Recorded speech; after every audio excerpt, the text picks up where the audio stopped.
build a nationwide, all of society, multidisciplinary, multi-sectoral, grassroots to capital coalition of Kenya's women and men, both young and old, and of all walks of life, to make up for lost time and to deliver shared prosperity within our generation. And that is why I purposely came for this event, because it speaks to the heart of what we need to do together as a people. Kenya has been making steady progress in many sectors for many decades now. However, the rate of progress has always remained behind the levels of poverty and inequality, making sustainable development and inclusive growth an elusive target for the majority. There are a number of underlying structural causes of this state of affairs. The least appreciated of these structural hindrances is almost the most obvious. As a nation, we do not have all hands on deck, and for 6 decades have locked a significant part of our population from contributing to and benefiting from economic growth and national development. As a result, the opportunities we have denied ourselves are vast.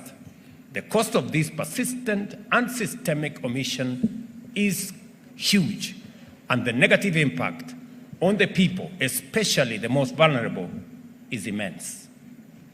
It is clear that a truly inclusive economy would be at least twice as productive, meaning that we would have exceeded our most ambitious development projections long time ago.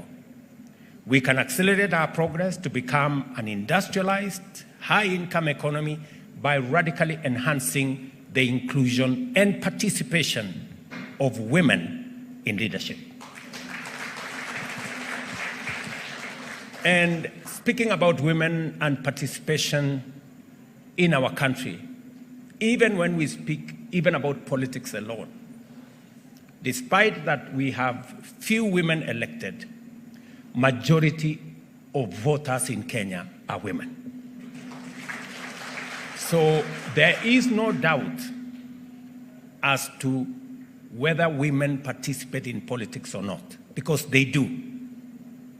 But now it is time for us to move it a notch higher, that women should not only participate in terms of being voters, they should participate in terms of being candidates and in being elected as leaders.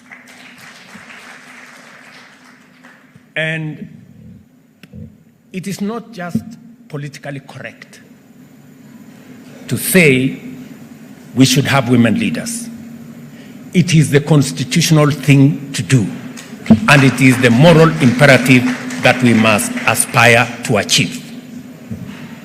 And therefore, when I was requested by these great ladies to participate in this launch of G7, the great 7 women governor leaders in Kenya, I thought it was a good place for me to come and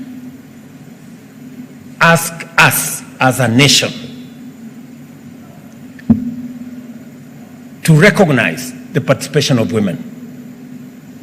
And none of us, no man, however prejudiced they are, did not come from a womb of a mother.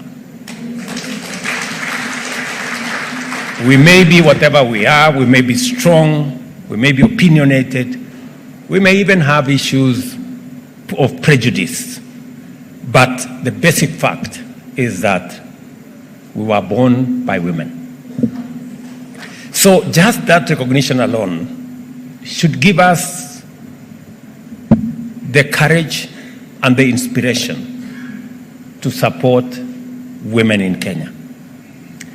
And therefore, I have listened to the women leaders from my side of the political divide, and they have given an account and almost reduced this function to a function of UDA and Kenya Kwanza.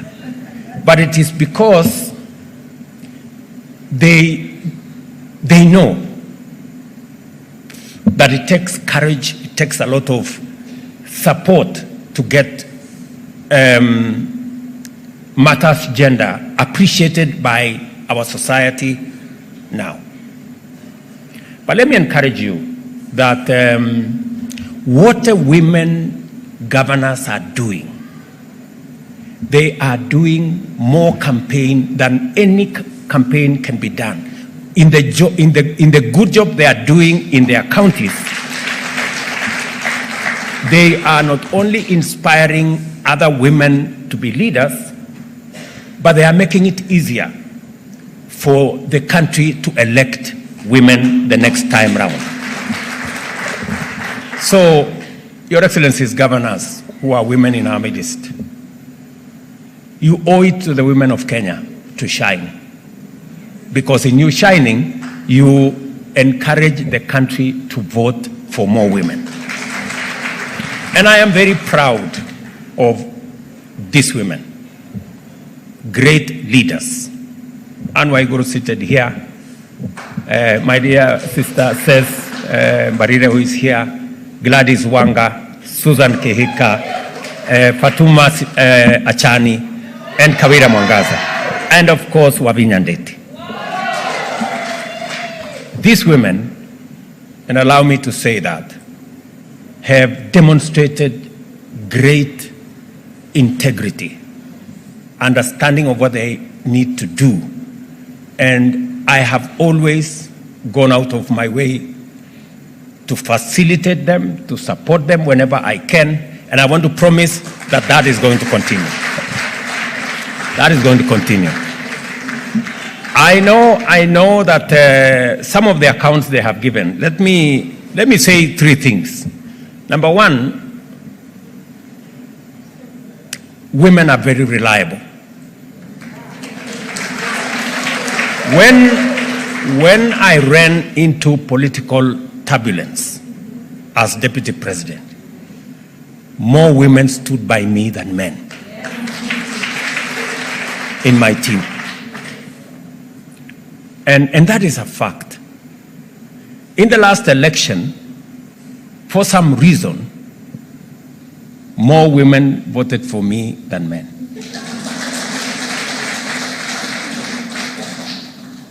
And therefore, supporting women is the easiest thing for me. Of course, apart from the fact that in my family I have more women family members than men. But I know sometimes I have, whenever I speak to the leaders in my corner, sometimes in the process of mentorship, you have to tell them some hard facts. I remember Susan, one time I called her and I told her, listen, Susan, I am listening to you and you are not persuasive. You know? I want you to rehearse your text. Don't leave home before you know what you're going to say in a political rally. You know, even if it means you have to cram 3 things. Say something about agriculture. I had to take her through lessons, this girl, because I really wanted her to succeed. And forgive me, Susan, I was hard sometimes on you. Another time I called her and I told her, I don't want to see you in Nairobi. You must go and sit at the village. You know, those things of rubbers. I told her she must put on rubbers. And sometimes I know women, they want to look beautiful. They want to put on a skirt that is... So these ones, I told them, look, this is not the time to look beautiful. You know, put on a long dress because this place is chaotic. You know, put on a long dress, put on whatever those things they say, I don't want to say. And it was all because we wanted to succeed, right? I must also say that women have also changed my perspective.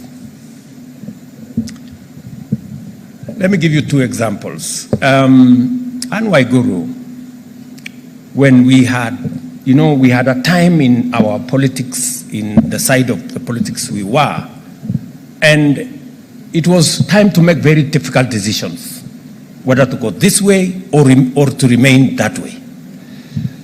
And among the people who made decisions that, you know, confirmed to me that women are brave is the decision Waiguru made to join our team. When she joined our team, I could not believe it because everybody believed she would be on the other side. And it took a lot of courage, you know. Same thing with my dear sister, Ses Mbarire. It was obvious to everybody that she would be on the other side. But when she made the decision to say, this is where I'm standing because this is where I believe the people are, she stood out as a great leader. So all these great ladies are the epitome, as has been said here, of great leadership. And we want to work with you, and we will do the best that we can to make sure that women leadership succeeds so that we can use it to rally the rest of our population to appreciate that for Kenya to make steps into the future, we cannot do it with half our population that are men. We must do it together with everybody on board.